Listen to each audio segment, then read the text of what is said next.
जदयू सांसद के बेटे राजद में शामिल हुए हैं। तो जो जेडीयू से सांसद हैं और उनके बेटे अब राजद में शामिल हुए, जाहिर तौर पर राजद से चुनावी टिकट उन्हें मिलने वाला है और चुनावी मैदान में वो कूदेंगे।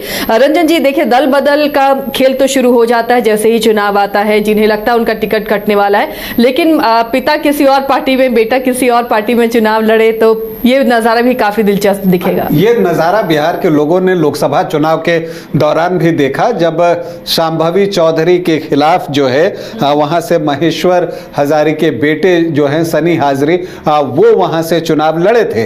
तो एक उसी तरह का नजारा फिर से रिपीट होने की तैयारी में है, क्योंकि जब अभी जो बांका से सांसद हैं गिरधारी यादव, उनके बेटे जब अभी जेडीयू में शामिल हुए हैं, चाणक्य प्रकाश रंजन, तो जब वो शामिल हुए तो तेजस्वी यादव ने उनकी बहुत तारीफ भी की, कहा कि पढ़े लिखे हैं और इसके अलावा ऊर्जावान हैं, विदेश में उनकी पढ़ाई लिखाई हुई है, तो इससे पार्टी में जो है गतिशीलता आएगी, लोगों का एनर्जी लेवल भी बढ़ेगा।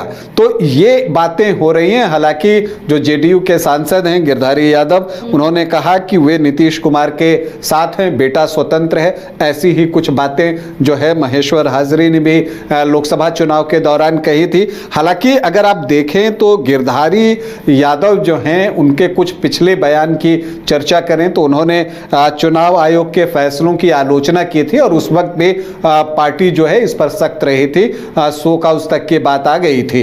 तो वो चीजें पहले से दिखने लगी थी और जो है वो फैसला अंततः जो है शुक्रवार को ले लिया गया। अब वो पार्टी में शामिल हो गए हैं और उनका तो नाम भी चाणक्य है, चाणक्य प्रकाश रंजन उनका नाम है, गिरधारी यादव के बेटे का।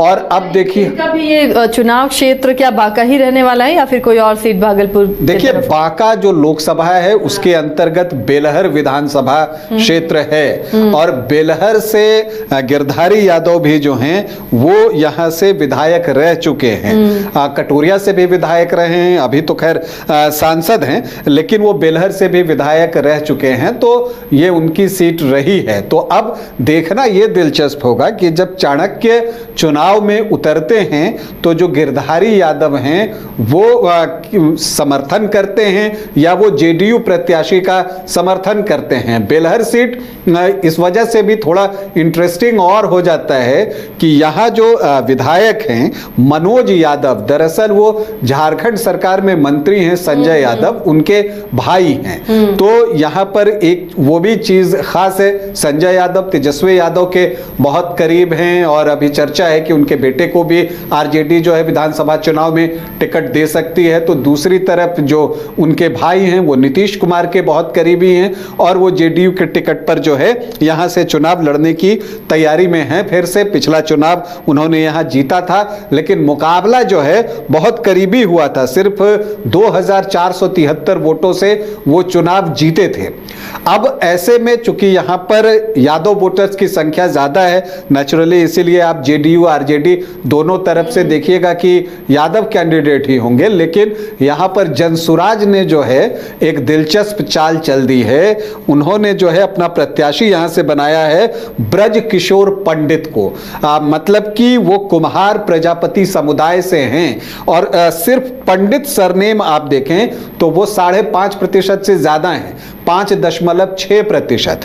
तो जहां हार जीत का जो फासला है वो लगभग जो है 1.25% से कम का ही है, वहां पर अगर 5.6% वोट में कुछ इधर उधर हो जाता है तो परिणाम बदल सकता है। और आपको बताएं कि आमतौर पर यह माना जाता है कि जो प्रजापति हैं, कुम्हार हैं, ये सारे लोग जो है वो नीतीश कुमार को वोट करते हैं। ईबीसी वोटर्स पर जो है ज्यादा बड़ा हिस्सा नीतीश कुमार को जाता है, यह माना जाता है, राजनीतिक विश्लेषक ये बातें कहते हैं। तो ऐसे में बेलहर का चुनाव जो है वो बहुत इंटरेस्टिंग हो गया गया है। अगर आप यहाँ पर देखिएगा तो आपको दिखेगा कि जो यादव वोटर्स हैं वो 30% के आसपास हैं, कोई इसको 32 तक भी कहते हैं, तो 30 से 31% यादव वोटर्स हैं और मुस्लिम 5.5% हैं। इसके अलावा आप देखिए तो राजपूत 5.5 से 6%, भूमिहार भी 4 से 5% हैं और ब्राह्मण जो हैं वो 3% के आसपास हैं। तो लगभग 12-13.5% के आसपास सामान्य जाति के वोटर्स हैं। इसके अलावा कुशवाहा 5 से 5.5%, कुर्मी हैं 1% और वैश्य जो हैं 10 से 10.5% के आसपास हैं। लेकिन यहाँ पर मंडल वोटर्स जो हैं, जो कि माना जाता है कि नीतीश कुमार के लिए अब तक वोट करते रहे हैं ज्यादा बड़ी संख्या में, अब चूंकि मंगनीलाल मंडल जो है प्रदेश अध्यक्ष बने हैं आरजेडी के, उसका कितना इंपैक्ट बेलहर पर पड़ता है वो भी देखना होगा।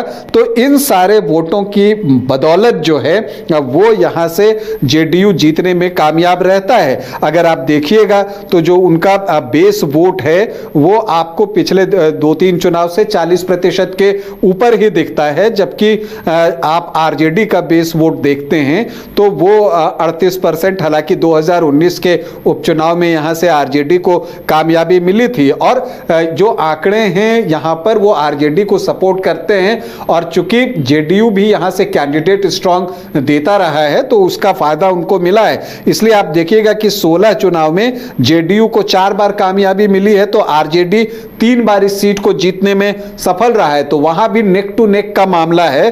कांग्रेस को 4 बार कामयाबी मिली लेकिन वो 1990 में आखिरी बार चुनाव जीतने में सफल रही थी। संयुक्त सोशलिस्ट पार्टी 2, जनता दल 1, जनता पार्टी 1 और निर्दलीय 1। तो ये चीजें यहां पर आपको दिखती हैं। तो अब अगर बेलहर की आप बात कीजिए कुल मिलाकर तो चुनाव बहुत इंटरेस्टिंग होगा, क्योंकि गिरधारी यादव जो है जब अभी यहां से चुनाव लड़े थे तो 9,353 वोटों की उनको लीड मिली थी, लेकिन ये लीड जेडीयू की थी।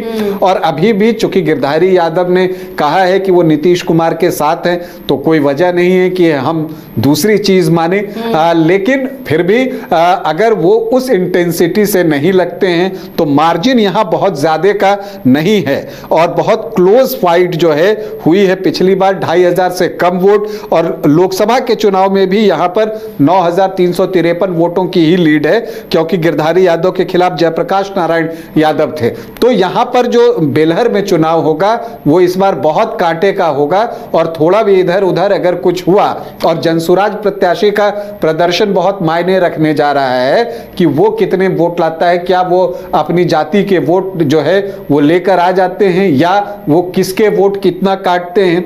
कम से कम अपनी जाति के वोट अगर वो लेकर आते हैं तब वैसी परिस्थिति में जेडीयू के लिए परेशानी जो है वो बढ़ सकती है। तो बेलहर में एक आप कह सकते हैं कि रोचक मुकाबला होगा और उस मुकाबले को रोचक बनाने के लिए जनसुराज भी रहेगा और अब तो आरजेडी का प्रत्याशी भी आ गए तो केवल नाम सुनकर ही रोचकता बढ़ गई है।